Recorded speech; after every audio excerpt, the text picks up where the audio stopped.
Alright folks, my apologies for this video being uploaded a little later. As the Patriots of course had a home game that was at 1 o'clock Eastern in Foxboro, taking on the Rams. And before I even get to this recap video, first of all, let's give a shout out to Los Angeles Rams head coach Jeff Fisher. Not just for the poor performance today, or the year, now that his team is 4-8. Just the fact that beginning of the week, he said that Danny would be pretty good for the Patriots in the running back. He's a tough threat. Now, he's not talking about Danny Amendola, because of course Danny Amendola is a wide receiver. He's thinking of, yes, former Patriot, former Jet, Danny Woodhead of the San Diego Superchargers, who not only is on the Chargers, but I believe is on IR. That's code for out for the season.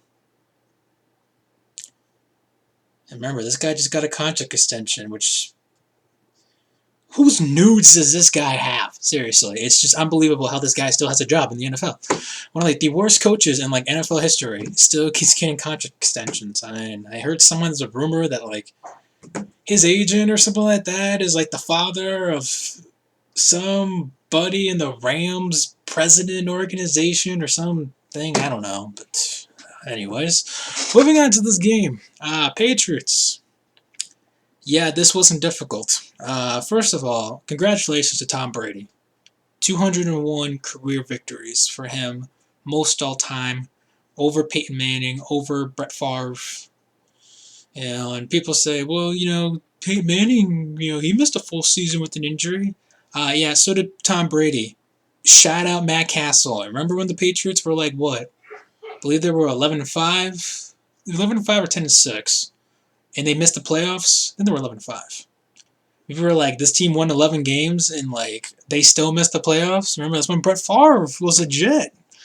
Oh, time has flown by, has it not? Okay, so let's start off with the Patriots, of course, as usual. They're the first team I talk about in my recap, in case you're new. By the way, in case you are new, subscribe to this channel if you have not. The links, of course, buttons down there. As long as follow my Twitter, the link is down in the description box. So we move on talking about the Patriots. Tom Brady, Mr. 201 winner.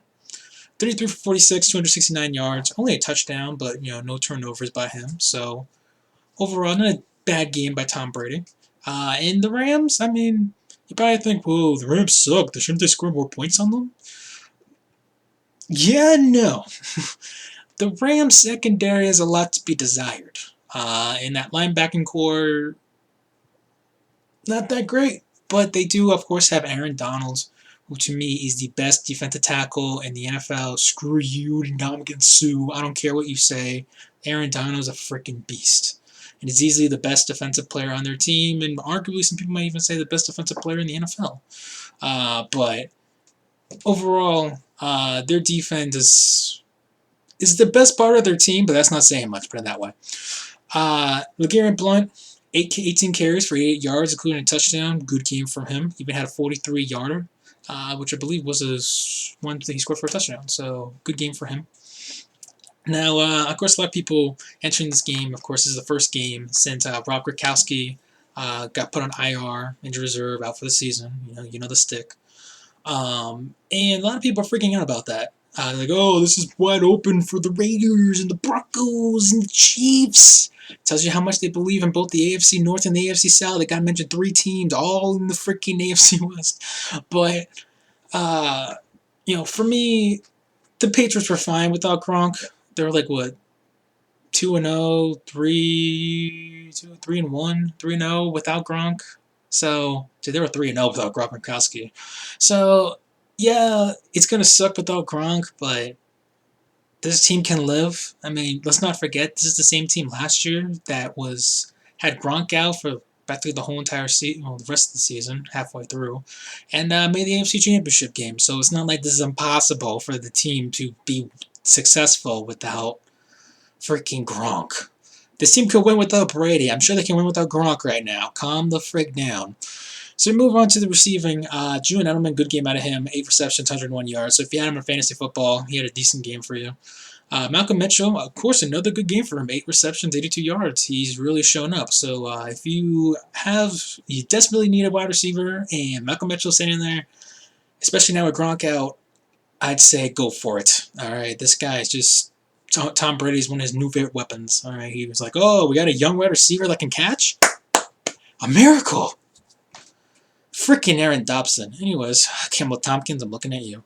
Danny Amendola, 3 receptions, 30 yards. Chris Hogan got a touchdown, the only touchdown by any receiver by the Patriots.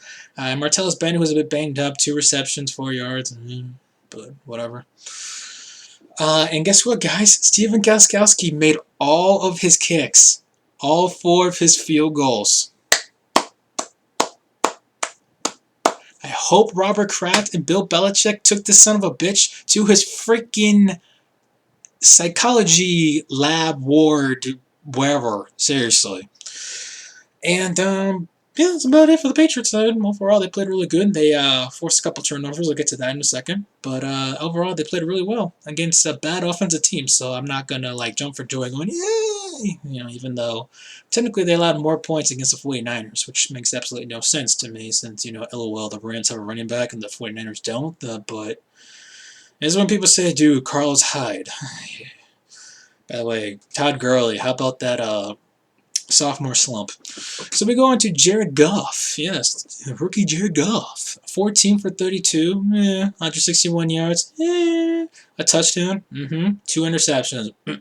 Now, to be fair, 2 of those interceptions, particularly the first interception, was not his fault. The first one landed in Malcolm Butler because Lance Kendricks is like, I don't want the football. And like Malcolm Butler's like, thank you. And then just like ran off with it for like another 5 yards. And then Kyle Vanoy. I thought to myself, wait a minute, is this the one linebacker that we got from the Lions for like a box of cookies? Yes, it is. He got intercepted today. And it's kind of like a batted ball. It's something like you see off on Madden 17. Like the ball gets like swatted up in the air and like he's like, give me. Like that's basically what he did. So I guess you could technically say those interceptions weren't Goff's fault, but I guess when you play on the Rams, it just happens. Todd Gurley, 11 carries for 38 yards. Not a good game. Not a good season really for Todd Gurley. He's been bust in fantasy wise, and if you're a Rams fan, you're sitting there going, okay, what the heck happened? Kenny Britt, though, the lone bright spot for the Rams. 2 receptions, 67 yards, and a touchdown. So if you had him in fantasy, that's pretty good. Yay. Other than that, not much, really. Brian Quick, 5 receptions, 48 yards. Greg DeLay got a 44-yard field goal. But otherwise, that was pretty much it. I mean, Patriots pretty much dominated this one for most of the game. Not the whole entire game. I mean, come on, they won 26-10.